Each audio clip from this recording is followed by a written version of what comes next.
Why emotional labor is really bunk as a concept. This concept of quote unquote emotional labor. This is a response video to Benjamic Boyce, who released a video tonight about this very concept. And I think that it was actually quite a good video in the way that he really did say a lot of things that were really true, but I was hoping he would hit a few nails on the head that he didn't quite hit, and I want to attempt to do something along the lines of that in this video. So I'm going to give my take, and this is unscripted. I had a whole scripted video almost finished for today, and then I realized that I wanted to make this video, so here goes. This concept of emotional labor, it's something that SJWs and feminists especially, and granted, feminists and SJWs are the same. All SJWs are feminists, basically, in terms of the normal colloquialism. Is that the word I'm looking for? When people refer to SJWs, they're generally not referring to right-wing identitarians like members of the alt-right, though maybe people could, but generally people are referring to fourth-wave intersectional feminists.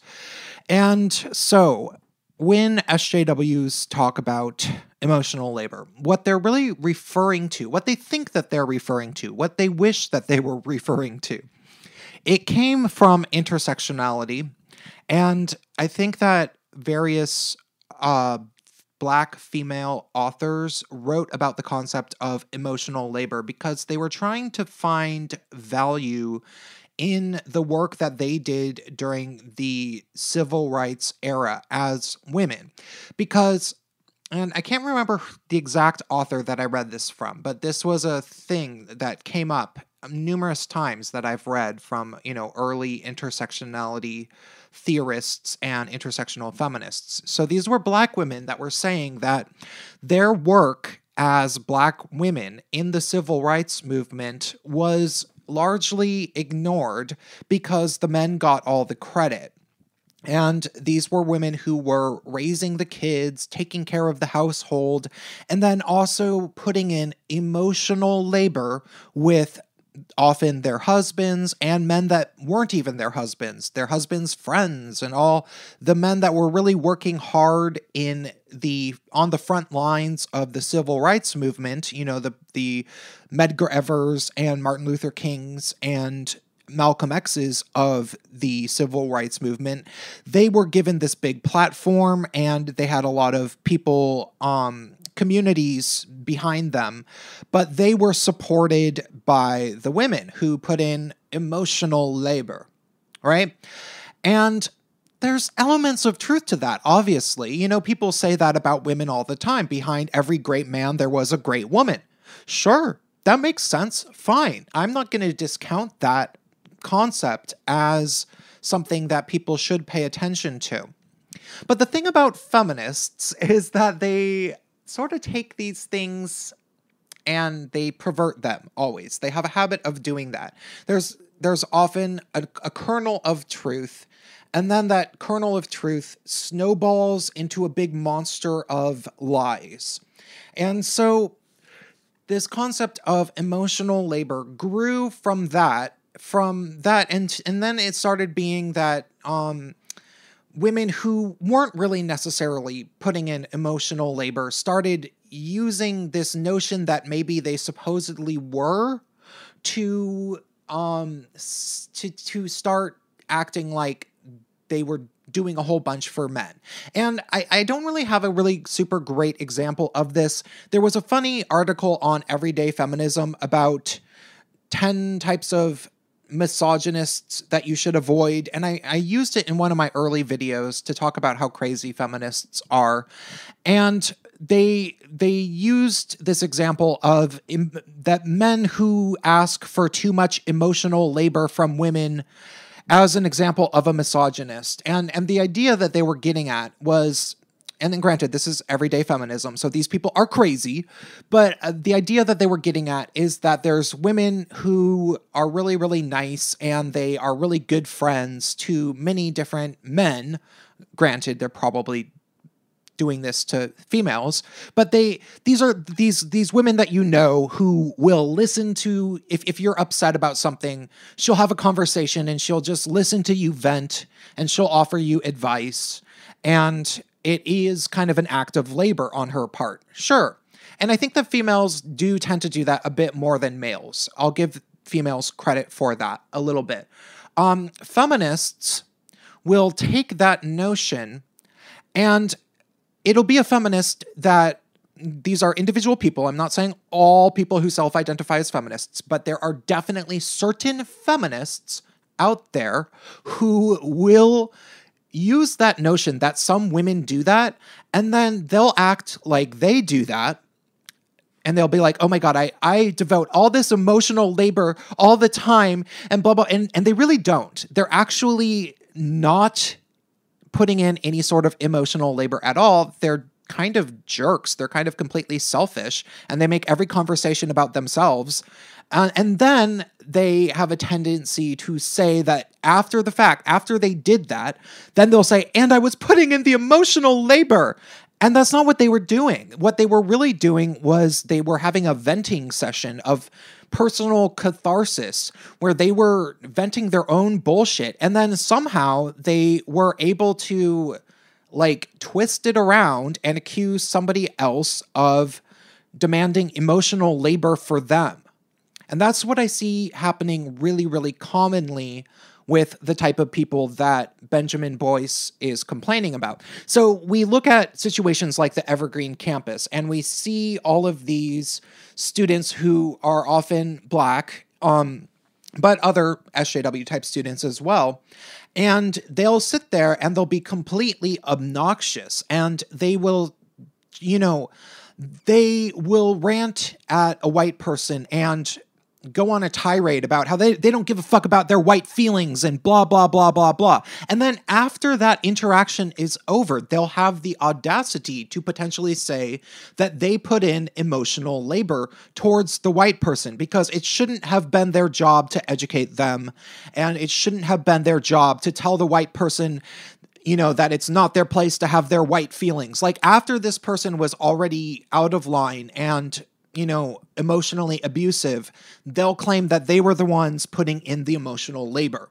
And that's where this concept of emotional labor gets just perverted and twisted and really, really strange. And I've seen this happen numerous times. I've seen this endless times on an anecdotal, personal level. I've seen people do this over and over. They'll be the ones that are being completely awful, and you try to have a conversation with them, and if anything, you were the one putting in emotional labor because you were the one that was dealing with somebody who had issues, clearly. And maybe, hopefully, that person grew a little bit from talking with somebody who was somewhat sane. I'm not saying I'm the most sane person in the world, but I've found myself in situations where I'm dealing with somebody who clearly has issues to work out. They don't have any good friends that are grounded in reality, and they take it out on people like me on the internet who don't even know them. And I'm trying to just explain a very basic concept about how they shouldn't be thin-skinned as a transgender person or something. I'm trying to explain, look, I know it's rough as a transgender person, and I know that you must be very strong as a transgender person. It must be very, very you must have to learn to walk through life with a certain amount of a guard and a certain strength that you probably didn't have before you transitioned.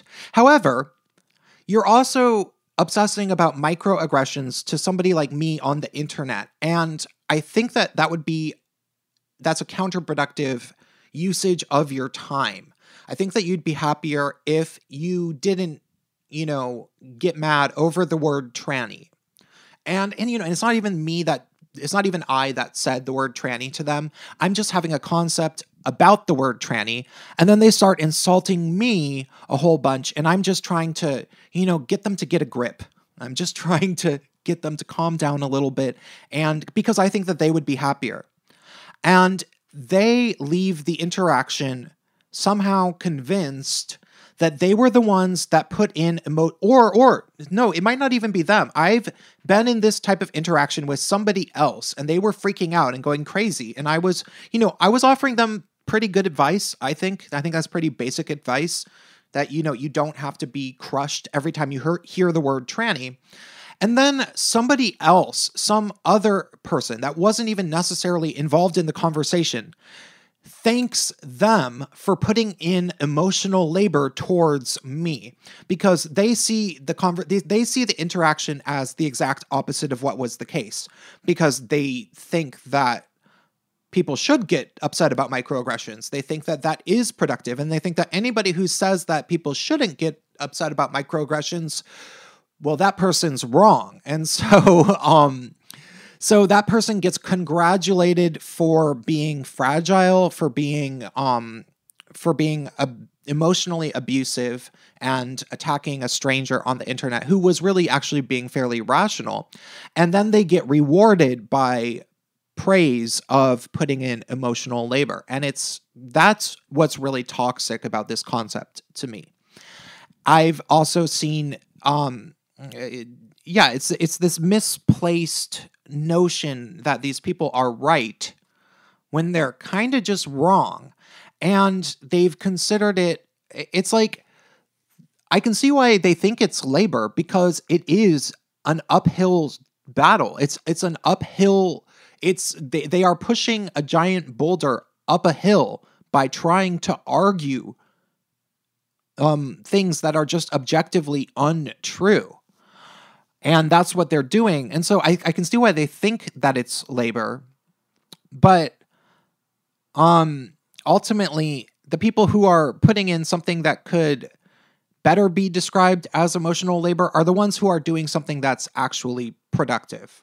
And those are not the people who generally tend to be rewarded for quote unquote emotional labor these days, at least by the SJW crowd.